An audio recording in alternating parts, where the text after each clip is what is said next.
Welcome back to the show. Joe Mantegna, the Weiland sisters, Kim Coles, and I are joined by the author of this book, by the co-founder of Ms. Magazine, Getting Over, Getting Older, Letty Cotton Pogrebin. I got it right, didn't I? Perfect. Wow. You have too many syllables, by the way. Just, I don't know if it, just you cut back a couple, I could get your name easier. Too many syllables, too many names.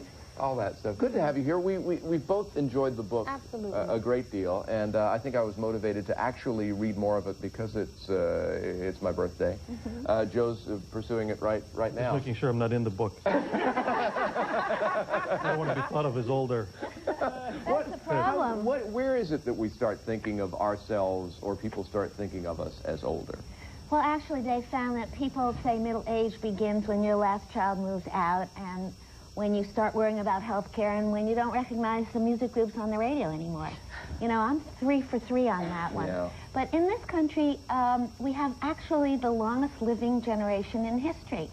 At the turn of the century, people were basically dead by 49. If you were 60, you were considered old. Only 1 person in 10 lived to be 60. Today we have, if you're a 50-year-old woman, you're going to live till you're 83. You don't mind saying how old you are? I'm 57. 57. See, I was going to say you don't look 57, but all that. But you see, that's what it's about. That's important, isn't it? It's not only how you feel, though. I hate to be a Pollyanna about this, because I loathe turning 50. That's why I wrote Getting Over, Getting Older. At 49, I went into a really enormous tailspin. I had, like, existential angst. My memory was slipping. You know, it's like Gloria Steinem said, at this age, if you remember something, it's as good as an orgasm. You know? So I think that's overstating it, don't you, Joe? You haven't been there yet.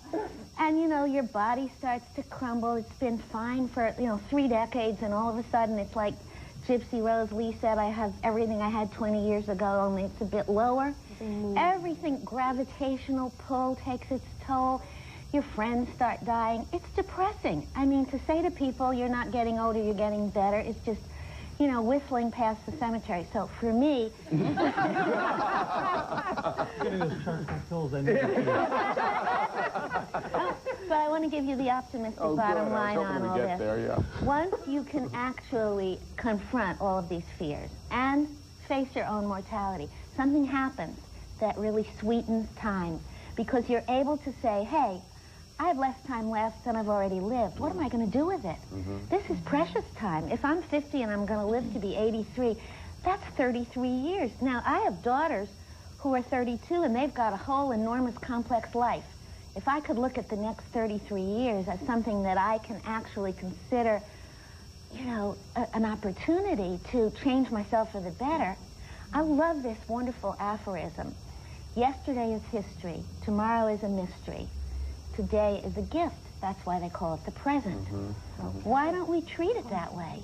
It's a beautiful concept. You know what I like? What I identified with at 42 in reading the book was that I've found I am mellower than I used to be. That I do tend to take in more things with appreciation than I used to be when I was a bit more, hit the goalpost all the time. Well, for you, you've admitted your age. You're 42. Yeah.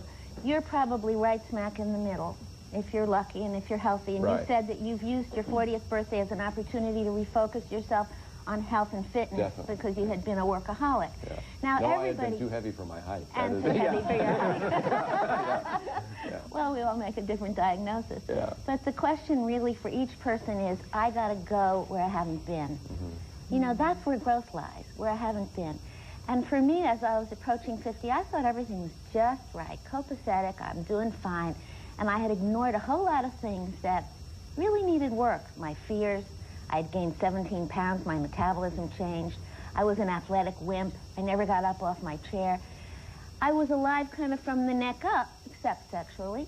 And it was really time for me to say, take it on. Take on the fears. Get rid of, I had a phobia I had to get rid of. Well, you're wonderfully candid in the book, too. I mean, you really sort of let it all hang out. Especially for women in this society where ageism really works against us. Exactly. So ageism is one of those words that, your eyes glaze over until you experience it. If you're like a widow or a divorced woman and you look in the personals and every man of 50 is looking for a woman of 28 to 40. I'll tell you, we could do an hour just on this. I wish we weren't playing a little Beat the Clock. This is one we recommend to you, though. Getting Over, Getting Older, Letty Cotton Pogrebin, the author. It's an intimate journey and a good read. Good to have you with us. We'll be right back. There. Yay! What I wanted to say is I have